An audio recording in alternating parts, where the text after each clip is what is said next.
लातूर जिल्ह्यातील खंडापूर येथील अखंड हरिनाम सप्ताहातील तब्बल 3,65,00,000 रुपयांच्या कथित देणगी अपहार प्रकरणाला आता एक मोठं वळण मिळालंय। या प्रकरणातील मुख्य आरोपी आणि कथित महाराज किशोर धोंडीराम जाधव उर्फ शिवणीकर याला लातूर स्थानिक गुन्हे शाखेने अखेर बेड्या ठोकल्यात। धक्कादायक बाब म्हणजे हा आरोपी लातूरमधील मोतीनगर भागातील आपल्या घराच्या 3ऱ्या मजल्यावर बाहेरून कुलूप लावून अत्यंत चलाखीने लपून बसला होता। मात्र पोलिसांना याची भनक लागताच त्यांनी सापळा रचून या कथित महाराजाला ताब्यात घेतलंय।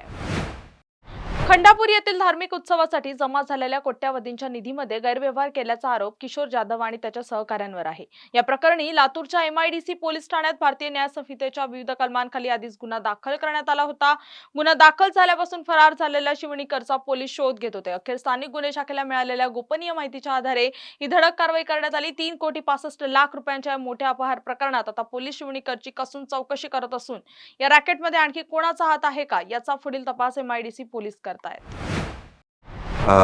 MIDC पोलीस स्टेशन येथे दिनांक 6/6/2026 रोजी CR नंबर 312/2026 हा गुन्हा दाखल झालेला होता। यामध्ये खंडापूर शिवारामध्ये जो फेब्रुवारीमध्ये एक पारायण सोहळा झाला होता, त्या पारायण सोहळ्यामध्ये नागरिकांकडून भक्तांकडून एकत्र केलेल्या देणगीपैकी शिल्लक जवळजवळ 3 कोटीच्या पेक्षा जास्त रकमेचा अपहार केल्याची तक्रार MIDC पोलीस स्टेशनला प्राप्त झाली होती। त्या सदरचा गुन्हा दाखल झाला होता।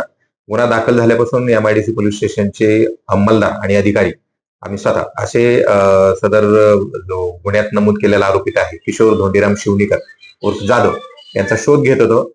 सदरचा आरोपित आज रोजी स्थानिक गुन्हे शाखेला मिळून आलेला आहे। त्यांनी सदरचा आरोपित ताब्यात घेऊन आमच्याकडे पुढील कारवाई आम्ही ताब्यात दिलेला आहे। आता आम्ही आरोपितांची मेडिकल केलेली आहे आणि गुन्ह्यात अटक करण्याची कारवाई सुरू आहे आणि गुन्ह्याचा पुढील तपास सुरू आहे। तर एकंदरीत या प्रकरणामध्ये जो अपहार झालेला आहे आणि तक्रारी होते, आज अटक केलेल्या कशा पद्धतीने आणखी प्रकारे किती जण ताब्यात घेतले? मूळ गुन्ह्यामध्ये किशोर धोंडीराम शिवणीकर आणि अहिल्यानगरची श्री सोनवणे अशी 2 नावं नमूद आहेत, इतर नावं नमूद नाही आहेत अजून। त्यामुळं आता ह्यातला प्रमुख आरोपी अटक केल्यानंतर तपासामध्ये जे इतर आरोपी निष्पन्न होतील आणि ज्यांच्याकडे ह्या पारायण सोहळ्यातला प्राप्त झालेला जो निधी आहे, हा निधी ज्यांना गेलेला असेल त्यांना त्याच्यामध्ये पडताळणी करून पुढील कारवाई करण्यात येणार आहे आणि गुन्ह्याचा वेळेत तपास करण्यात येणार आहे।